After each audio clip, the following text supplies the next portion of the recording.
Good morning students, welcome again RDPS interactive class 9th Social Studies, and today I am going to explain you chapter 1 Civics, what is democracy and why is democracy. Democracy is the most prevalent form of the government in the world today, and this chapter builds on a simple definition of a democracy step by step. After going through this chapter, we should be able to distinguish a democratic form of government from a non democratic government.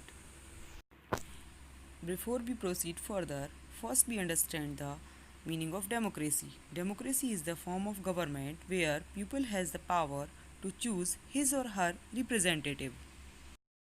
Then the representative will form the government and make policy on the behalf of the people according to the powers and functions given by the constitutions. Representative means the candidate who gets the highest number of votes and gets elected as an MLA and represent the particular area. So in a democratic form of a government, people also have the power to remove the representative if they are not functioning his or her duty properly. The word democracy has been derived from the Greek word demokratia. Demos means pupil and kratia means rule. According to the Abraham Lincoln, one of the greatest president of USA, defined a democracy as democracy is a form of government of the people, by the people and for the people. Let us see the difference between a democratic and non-democratic government. Government formed by the representative is known as a democratic government, and ruled by the force by a persons or a group is known as a non-democratic governments. Second, democratic government representatives are elected in a free and fair elections, and non-democratic government representatives are not elected by the pupils. Third, major decisions by the elected leaders, and non-democratic government major decisions taken by the non-elected leaders. And fourth, in democratic government, citizens have the rights to oppose a policy and actions made by the government. And in non-democratic government, they do not have any right, no criticisms of the government or rulers tolerated. Last one, in democratic governments, citizens have a voting rights, one person, one vote and one value. But in non-democratic governments, peoples do not have any kinds of a voting rights, and no voting rights is given to the citizens in a non-democratic government. Now let's move to the another topic of chapter 2, features of democracy. First feature is rulers elected by the pupils. In democratic government, rulers are elected by the people because people have a right to elect their leaders. Second, major decisions by elected leaders. Major decisions are taken by the in democratic form of a government by the leaders. Third one, free and fair election process held in a democratic form of government. Fourth, election is in regular intervals. One person, one vote and one value. Rule of law and respect of rights. Now I will explain you detailed descriptions of each and every features of democracy. First one is major decisions by elected leaders. So a democratic government is one in which the people's representatives participate in decision making process.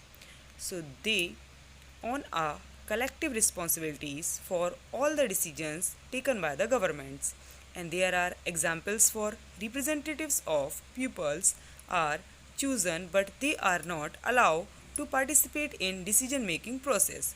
So this happens in many dictatorships and monarchy form of government, and this happens in many dictatorships and monarchies. They formally have an elected parliament and government, but the real power is with those who are not elected.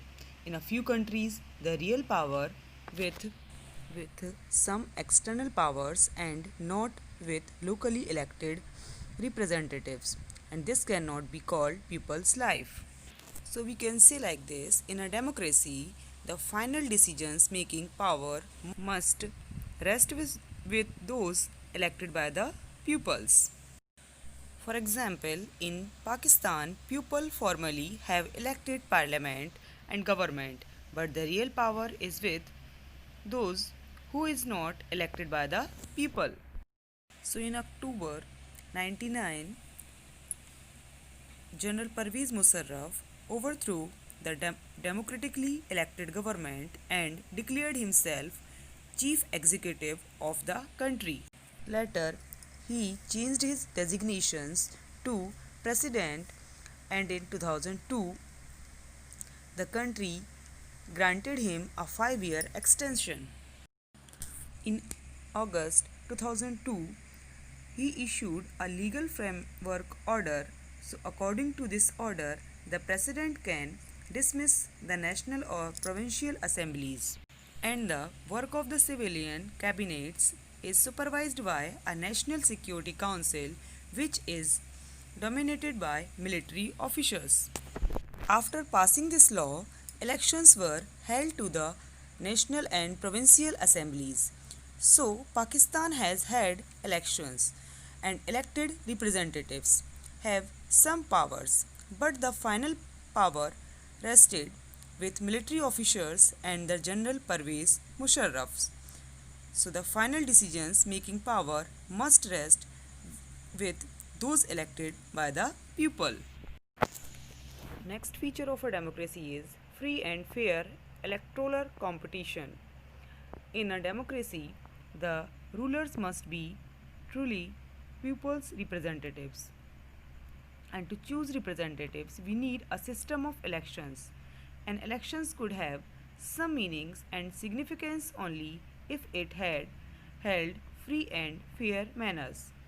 And a free election is one where every person has an equal right to vote. Next one, vote without any fear and threat.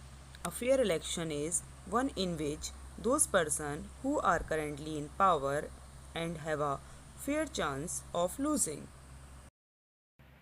Let us see an example of China.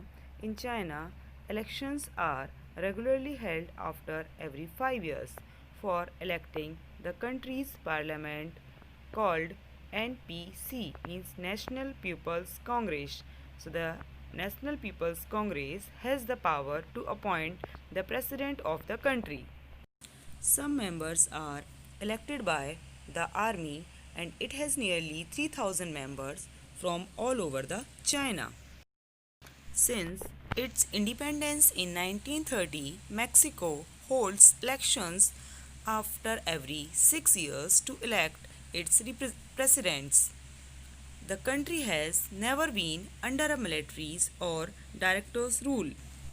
But until 2000, every election was won by party called PRI, means Institutional Revolutionary Party.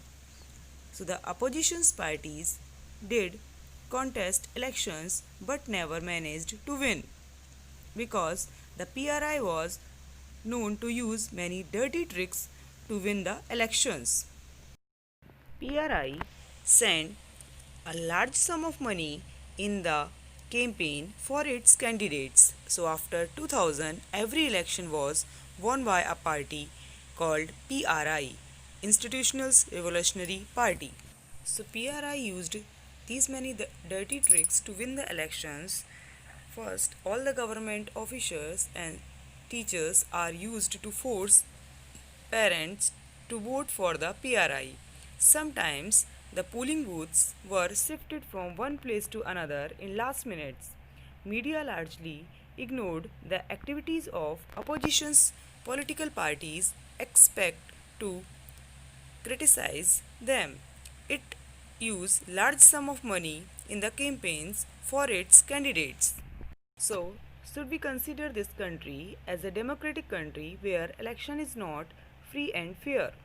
So, a democracy must be based on free and fair elections where those currently in power have a fair chance of losing. So, in next class, I will explain you the remaining features of democracy. Thank you.